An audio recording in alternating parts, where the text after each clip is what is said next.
walaupun kita tidak punya apa-apa, tetapi kita punya keinginan besar, kita punya kemauan besar, pasti kita akan sukses. Ya, kalau kita punya modal yang kemudian kita tidak punya keinginan, kita tidak punya kemauan, ya sulit juga, kan begitu. Ya, ini yang membuat saya termotivasi. Yang kedua disampaikan oleh Om Deka. Pak Rusli. Pak Rusli sempat sampaikan saya, Jul, kalau kau ingin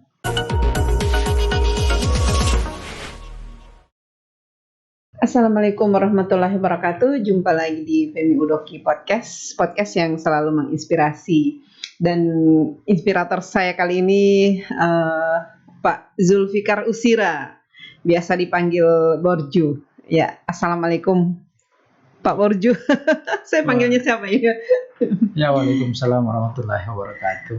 Iya, beliau ini adalah seorang developer yang sukses di Gorontalo, dan saya ingin membagi inspirasi dari beliau untuk siapapun yang menonton podcast ini. Saya ingin menggali bagaimana sampai bisa menjadi developer yang saya melihat di saat COVID seperti sekarang, tapi perumahannya jalan terus. Iya, gimana ini Pak Borju? Terima kasih. Yang pertama, saya merasa bersyukur, berbangga hati dapat penghargaan dari Ibu Pemi yang kita kenal orangnya cool. Kabupaten kota di Provinsi Gorontalo, siapa tidak kenal beliau ini. Waduh. Tetapi paling tidak ada rasa syukur buat saya, rasa penghargaan yang luar biasa kepada kami dari sekian banyak para pengembang yang ada di kabupaten kota di Provinsi Gorontalo. Alhamdulillah saya bisa sama-sama dengan beliau. Ya, paling tidak saya berangkat dari saya memang awalnya politisi. Ya, orang taunya Pak Borju ini pengurus partai. Saya politisi itu dari sejak almarhum Ahmad Usapakaya. Dari umur berapa itu masih Pak Ahmad? Saya sebenarnya kan kemarin itu masih mahasiswa, tetapi kemudian saya dekat dengan salah satu dosen. Pada waktu itu ketua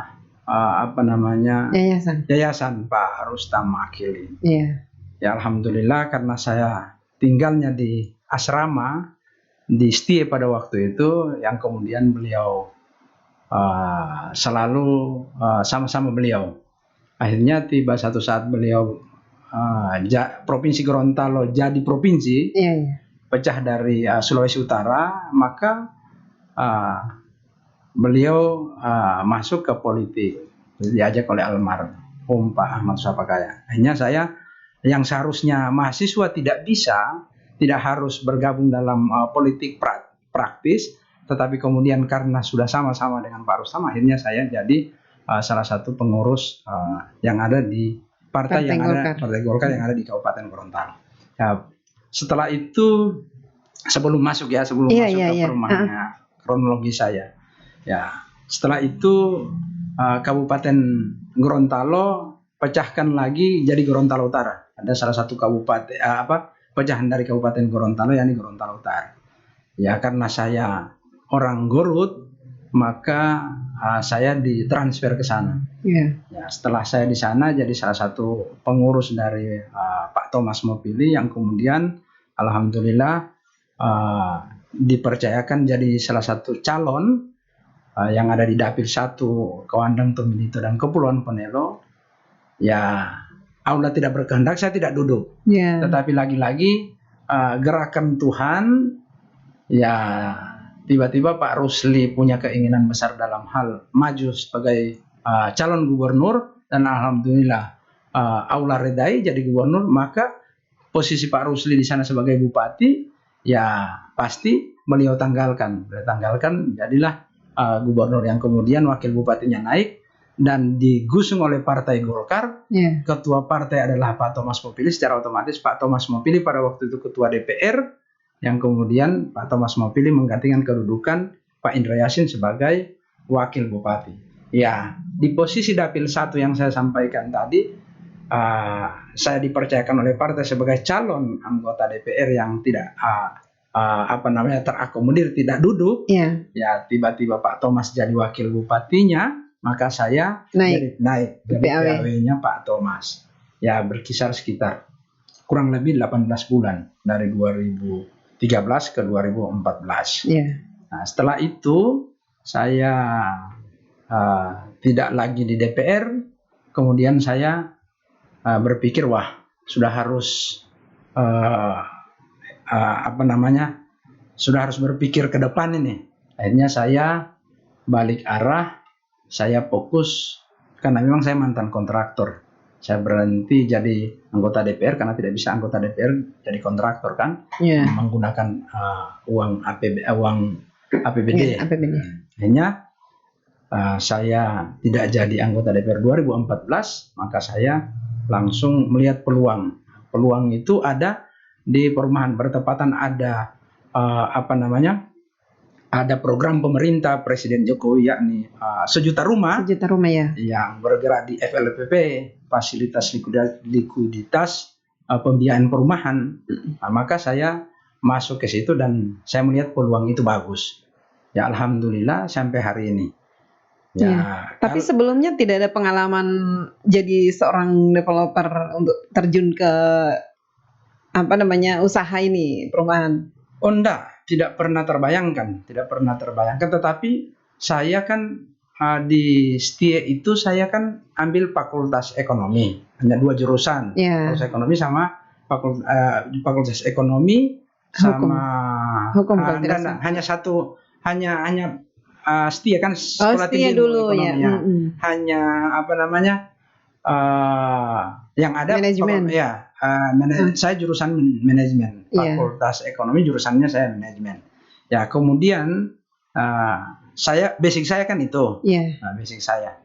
Ya ketika saya masuk di developer memang tidak ada pengalaman, tetapi kemudian saya punya basic itu, basic ekonomi, jurusan manajemennya, begitu. Hanya karena punya keinginan dan punya kemauan, maka walaupun yang tadi dikatakan oleh Ibu Pemi bahwa di tengah-tengah COVID yang kemudian jalan usahanya, saya sampaikan bahwa kalau ada yang kawin, kalau ada yang nikah, pasti membutuhkan rumah. Iya, pasti butuh rumah. Iya. Peluang itu yang saya manfaatkan. Alhamdulillah saya bergerak di bidang FLPP yang saya sampaikan tadi dengan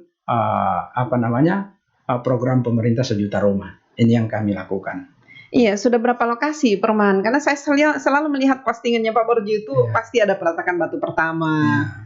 Ya alhamdulillah sekarang sudah lokasi yang kelima. Wah, itu satu lokasi sampai berapa unit? Tergantung, kan ada lahan ini yang lahan terakhir ini kurang lebih mau hampir 40.000 meter, 4 hektar. Wow. 4 hektar, ya kapasitas unitnya kalau tipe 36 kurang lebih 200-an unit. Karena memang diatur oleh pemerintah 60-40. 60% tanah itu kita kelola untuk perumahan FLPP, yang kemudian 40% untuk fasilitas umum. Gitu. Hingga ini yang kemudian saya ditanya tadi bagaimana punya pengalaman, ya saya tidak punya pengalaman, tetapi basic saya adalah ekonomi. Iya, itu marketingnya seperti apa? Kan orang di saat COVID itu kan pasti semua down. Dan para pengembang yang lain pun mengeluh. Bahkan ada yang pernah datang ke saya, katanya agak kesulitan, bahkan sudah kehabisan modal begitu. Tapi kok Pak Borju ini jalan terus? Ya, terus begini. Saya ada 2 kali dapat penghargaan dari pemerintah, Kementerian PUPR. Orang mau tinggal di perumahan ini kan, ada orang yang enggan mau tinggal di perumahan itu kan, yang pertama hanya induk rumahnya, dapurnya tidak ada. Saya berinisiasi bagaimana ini kelebihan daripada perumahan yang kita dapatkan di setiap unit, saya sisihkan untuk saya buat dapur. Nah, sehingga kalau bicara persoalan marketing, bukan lagi kami yang memarketingkan, tetapi orang-orang yang memiliki rumah itu, orang-orang yang ambil rumah. Karena kami sudah bonuskan dapur. Sehingga tipe rumah yang misalkan 8 kali 4,5 36 meter persegi atau 6 kali 6, ya ini kita tambah dapur. Tetapi ada syaratannya. Tapi ada biaya tambahan gitu. Tidak ada biaya tambahan.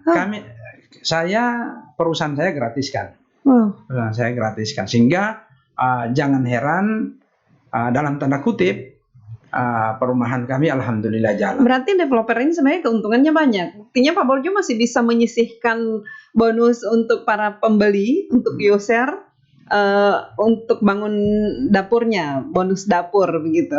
Tidak juga. Tetapi kemudian kan kita tidak bisa ukur mana keuntungan besar dan mana keuntungan kecil. Tetapi paling tidak ada kemauannya. Kan kita ini jual jasa.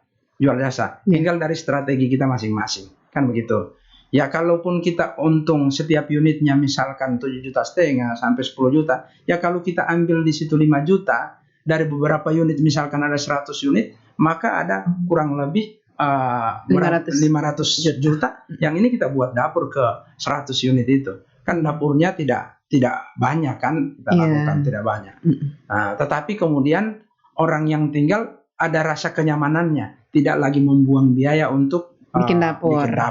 Iya. Begitu. Ini yang coba strategi yang kita lakukan, sehingga alhamdulillah di masa pandemi ini kita bisa jalan begitu. Tapi selama pandemi ini sudah kurang lebih 2 tahun ya pandemi ini, apakah ada pembelinya tetap sama dengan sebelum pandemi atau menurun atau justru naik? Memang sih agak terasa dengan situasi ekonomi di masa pandemi ini. Yeah. Pasti semua orang. Apalagi ke kami sebagai pengembang. Yeah. Terutama kalau bicara persoalan kemauan masyarakat untuk membeli itu banyak.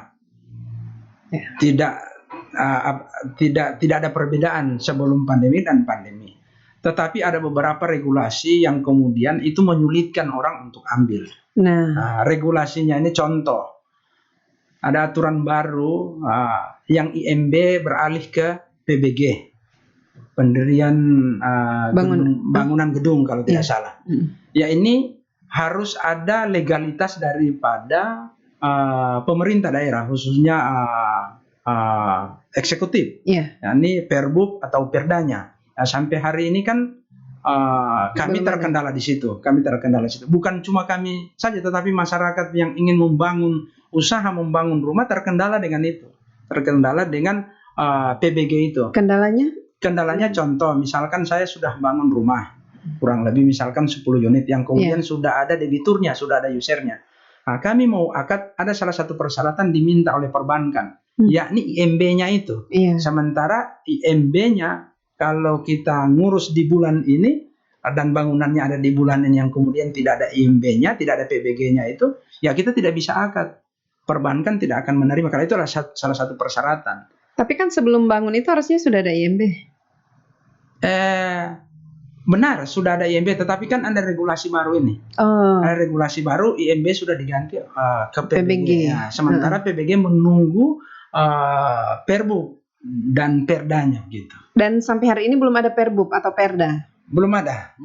Ya, kita terkendala. Stagnan. Ya, sehingga yang tadi disampaikan bahwa modal kita itu, ya sekarang modal kita pasti sudah ada di pembangunannya, sementara pembangunan unit yang sudah kita bangun sudah selesai finishingnya, ya kita tidak bisa jual. Iya, belum bisa dijual, akhirnya kan mandek di situ. Permodalannya ya mandek. Betul. Iya. Apalagi kalau kita punya pembicaraan, apalagi kita punya kredit di bank, misalkan, setiap bulannya kita pasti harus dikenakan bunga itu. Ya kalau para pengembang kan bermohon ke perbankan kan tidak ratusan juta. Dia pasti miliaran.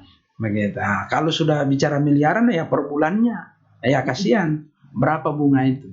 Kan begitu. Ini kendala yang ada. Kalau bicara persoalan kemauan dan keinginan masyarakat untuk membeli rumah, ya luar biasa. Ya luar biasa. Apalagi bergerak di bidang FLPP.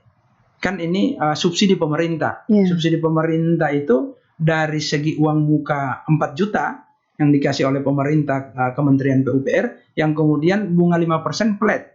Itu 10 tahun, 15 tahun, dan 20 tahun. Nah, gitu. Tapi itu hanya untuk PNS atau untuk semua kalangan?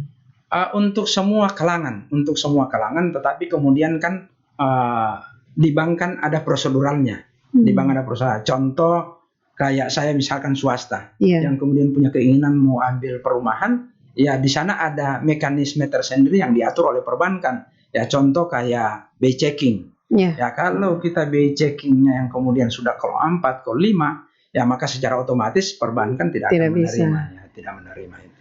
Iya. Begitu. Ada berapa banyak pengembang di Gorontalo yang kerjasama dengan pemerintah seperti itu?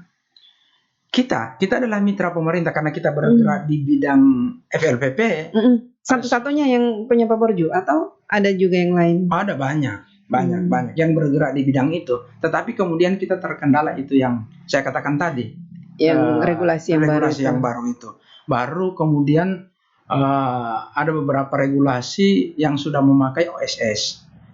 Apa itu OSS? OSS ini kan sistem yang dibangun oleh pemerintah sudah melalui elektronik, kan begitu. Kayak kalau kemarin kan manualnya kita ke PTSP, ya kita bawa perusahaan yang kemudian dikeluarkan misalkan IMB, langsung dikeluarkan oleh perizinan itu sendiri. Tetapi hari ini tidak, itu sistem kita harus sistem online semua, begitu. Maka kalau kita tidak memahami sistem itu juga, maka secara otomatis kita akan ketinggalan begitu.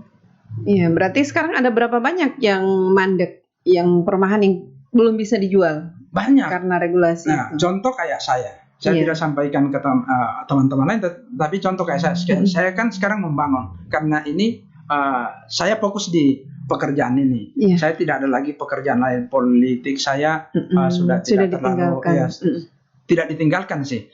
Tetapi kemudian saya tidak fokus ke situ. Nah, saya lebih fokus pada konteks usaha ini. Nah, saya fokus di usaha ini. Kalau saya tidak bergerak untuk membangun ini, maka secara otomatis saya akan ketinggalan. Begitu. Sehingga saya sekarang sementara membangun, tetapi kemudian saya berpikir di samping saya sementara membangun ini, insya Allah regulasinya cepat. Putusan-putusan atau kebijakan-kebijakan pemerintah cepat.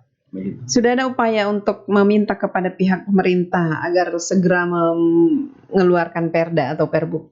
Sudah ada. Yang pasti pemerintah tanpa kita sampaikan, karena ini memang informasi dari pusat, yang pasti pemerintah sudah menindaklanjuti itu. Tetapi kemudian kita menunggu seperti apa kebijakan yang dikeluarkan. Gitu. Iya, sekarang kan Pak Borju sudah fokus di bidang perumahan ya. Sudah fokus dengan usahanya.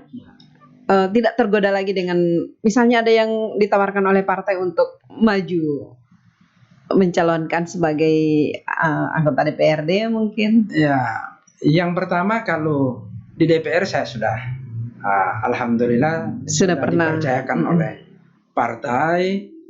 Saya merasa bahwa belum ada yang saya perbuat di partai, tetapi luar biasa partai sudah menghargai saya. Bahkan saya hari ini pun ini buah kaki tangan dari partai. Kalau saya tidak kenal para petinggi ini, yang kemudian saya tidak bisa seperti ini. Jadi sehingga saya tidak bisa lupa dari zamannya Pak Ahmad Sapakaya, yang kemudian sampai hari ini Pak Rusli Habibie. Yang pasti ada campur tangan. Semua berperan.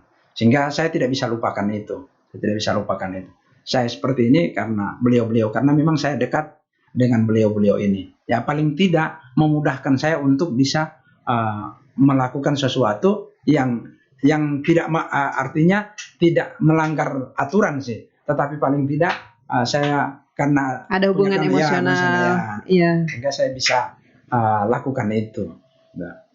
Iya, jadi Pak Borju ini boleh dibilang berangkat dari nol ya, merintis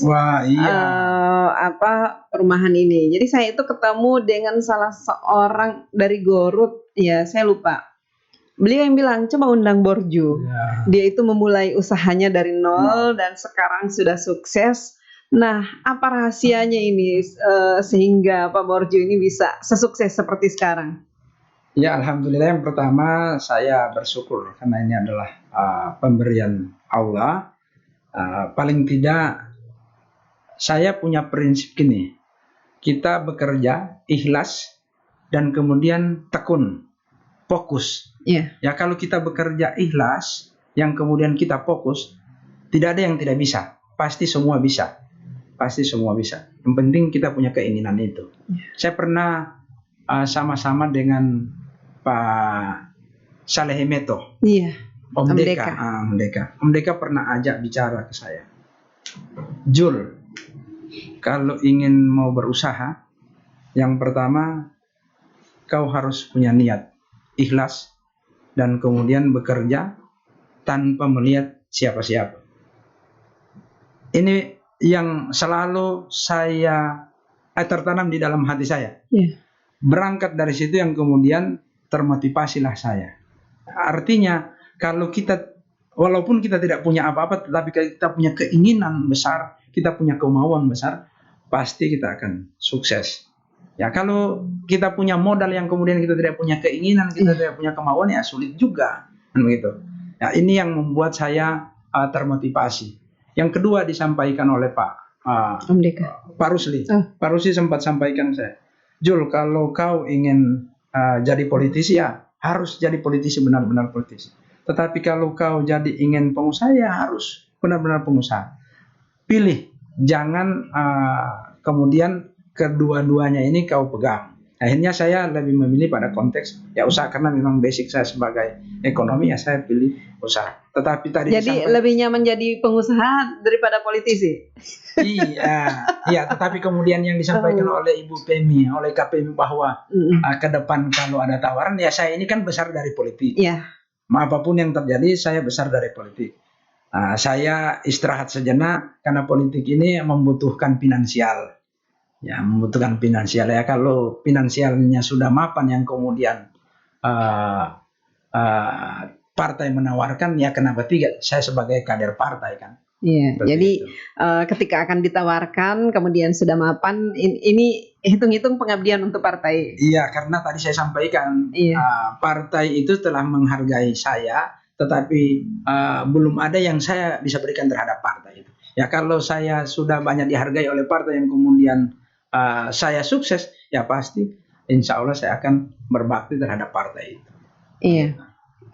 Karena Pak Guru Ama itu kan seorang politisi yang juga pengusaha.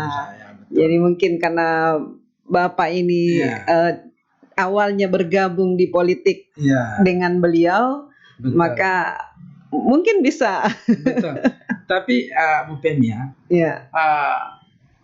kita sebagai pengusaha yang kemudian kita tidak baringi juga dengan politik, ya pasti kita hancur. Sehingga saya sampaikan tadi, kami ini pengusaha yang jadi mitra daripada pemerintah. Kan contoh, bupati, wakil bupati itu kan jabatannya adalah jabatan politik. Iya. Kemudian gubernur, wakil gubernur, sampai ke tingkat presiden kan jabatannya jabatan politik. Ya paling tidak kami sebagai pengusaha harus identik dengan politik juga. Tidak dalam tanda kutip bahwa usaha kami dilindungi oleh para politisi, bukan. Iya. Tetapi paling tidak kita ada di dalamnya. Begitu. Kalau kedua ini kita jalankan, maka insya Allah kita akan sukses. Begitu. Masya Allah. Iya. Pak Borju umurnya sekarang berapa? Saya umur kurang lebih 45 tahun. 45 tahun. Kalau di luar ini di Amerika itu tidak bisa nanya-nanya umur.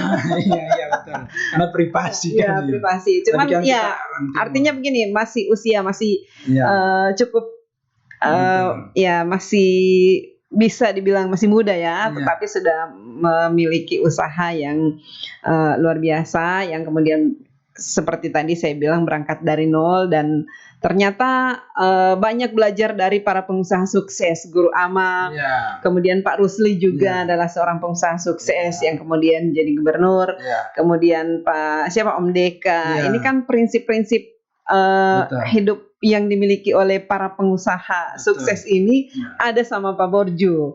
Iya. Ya saya bersyukur, alhamdulillah ya saya dipertemukan oleh Allah dengan beliau-beliau itu. Nah, beliau-beliau ini kan Termasuk Pak Rustam. ya, Pak Rustam.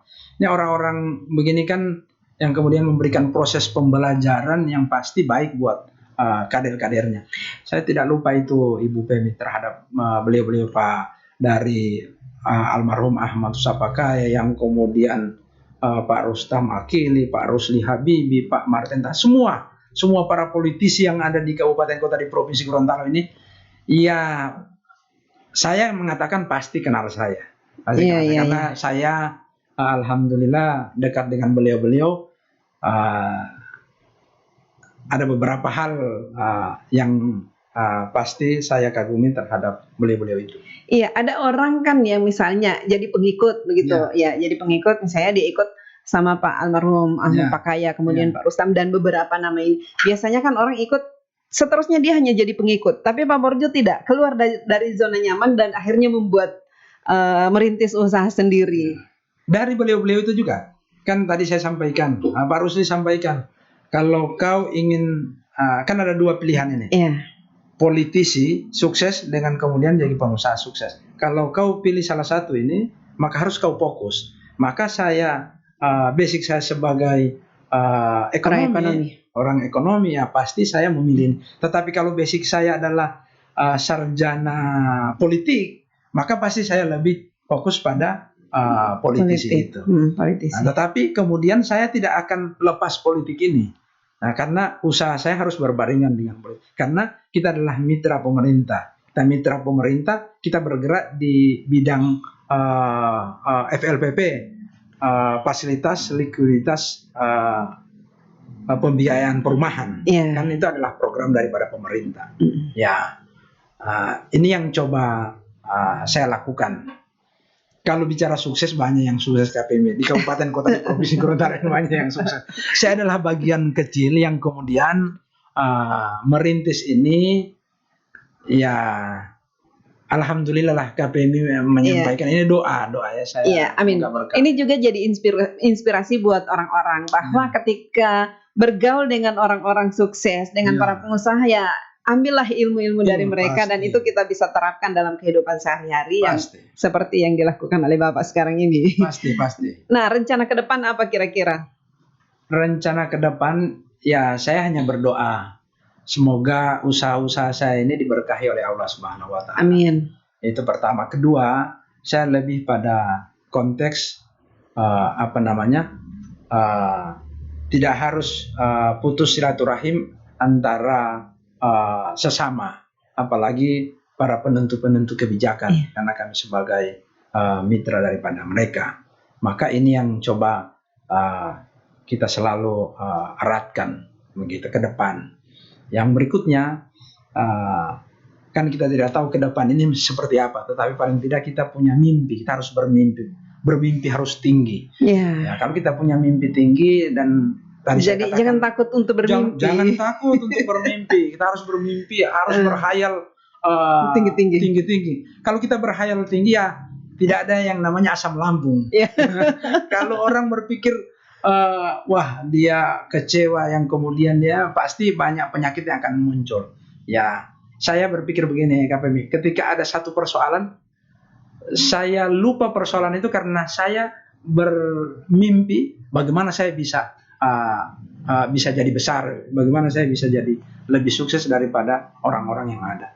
Nah, sehingga terlupakan apa yang menjadi beban pikiran yang lain-lain itu, begitu KPM. Iya, nama perumahannya apa? Nama perumahan saya ini Gria Sultana. Gria Sultana, sudah ada 5 lokasi. Iya, PT-nya PT Sultana Karya Lestari. Nah, ada grup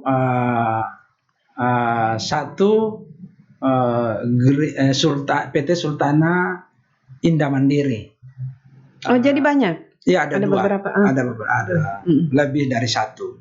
Satu yang PT Sultana Karya Lestari, yang kemudian PT Indah Mandiri. PT Indah Mandiri perumahannya Gria Yuliska. Kenapa harus beda-beda, tidak satu PT saja? Enggak, karena yang satunya dikelola oleh jadi ini grup ya. Dikelola oleh orang tua kami, begitu. Oh. Sehingga kalau nama perusahaan kan, kalau sudah di perusahaan pengembang seperti ini kan kita ada saham. Keren. Harus ada saham. Per lembar saham itu ditentukan oleh komisarisnya yang kemudian direkturnya. Begitu. Hingga ada beberapa perusahaan yang kemudian alhamdulillah hari ini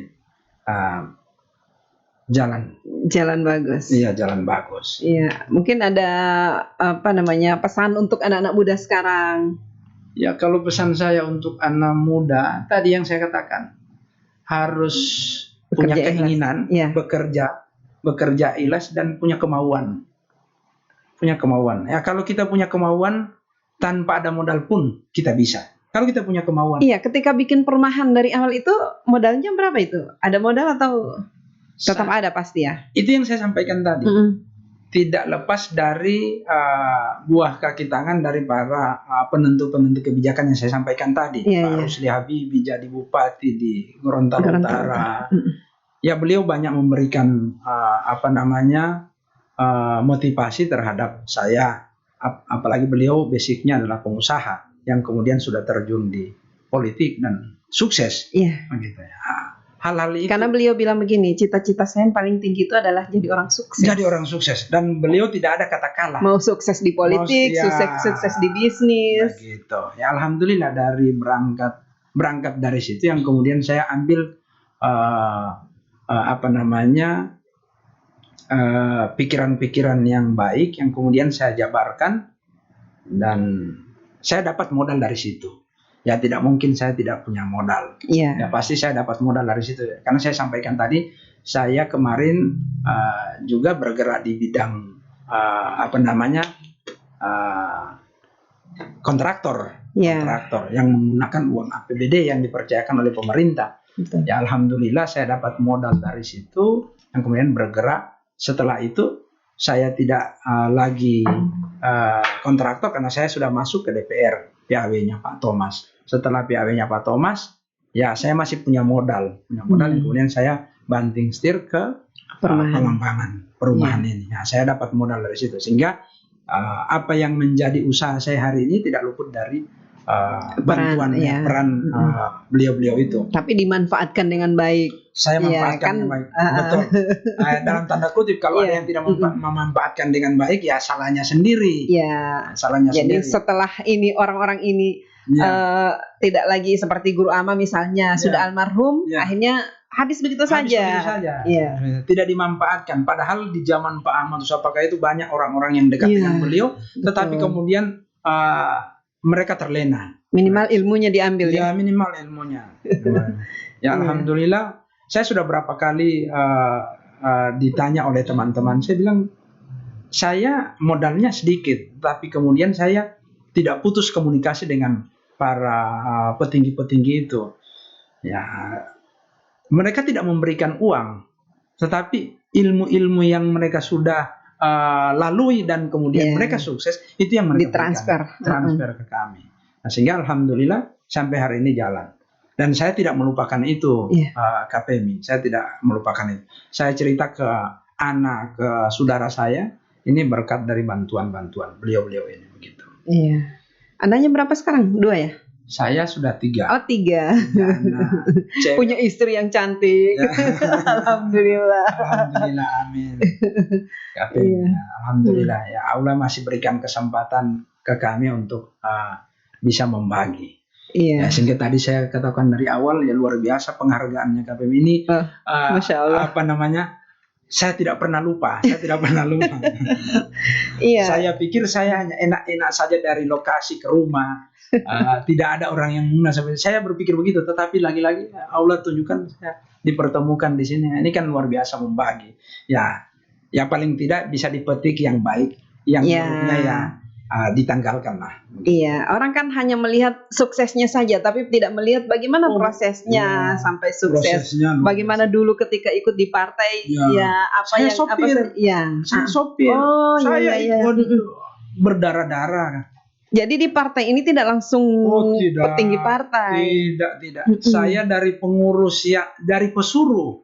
Dari pesuruh partai. Wow. Saya dari pesuruh partai di zaman Pak Ahmad Susapakaya itu, yang kemudian Pak Rustam Akili jadi ketua DPD 2 Golkar itu, saya pesuruh partai. Saya pesuruh, bukan langsung Iya. enak. Iya. Saya pesuruh partai. Dan saya tekuni itu. Iya.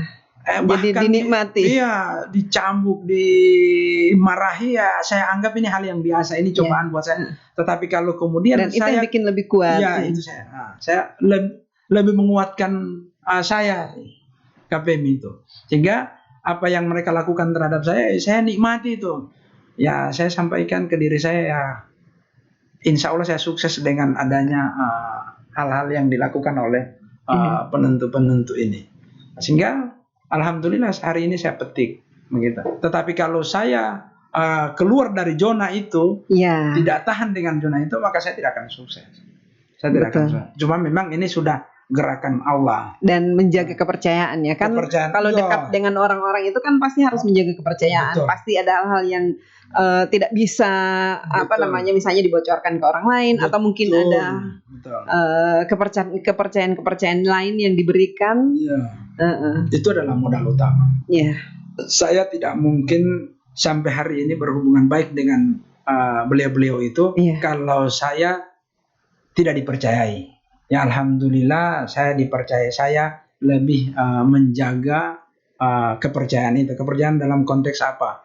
Yang pertama, saya harus jujur. Kalau diperintahkan kau beli bensin 100.000 ya, beli 100.000. Ya kalaupun disuruh beli, misalkan dikasih uang lebih, yang kemudian saya isi dengan kondisi yang sudah full tangkinya, ya kelebihannya saya kembalikan. Ya paling tidak kepercayaan itu yang kemudian tertanam ke beliau-beliau, yang kemudian juga ke saya. Alhamdulillah sampai hari ini saya merasa secara hubungan pribadi baik, merasa hubungan baik ini berjalan bagus dengan semua elemen ini. Ya kalaupun ada yang merasa tidak, ya biarlah orang itu, tetapi saya tidak seperti itu. Begitu KPM. Masya Allah, luar biasa ini inspirasi hari ini. Dan semoga bisa menjadi motivasi, jadi inspirasi, kemudian ada hikmahnya buat semua, dan ya semoga apa yang kita bicarakan pada hari ini ada manfaatnya untuk semua orang, untuk banyak orang. Oke, terima kasih sudah datang berbagi inspirasi di sini. Terima kasih. Ya, assalamualaikum warahmatullahi wabarakatuh.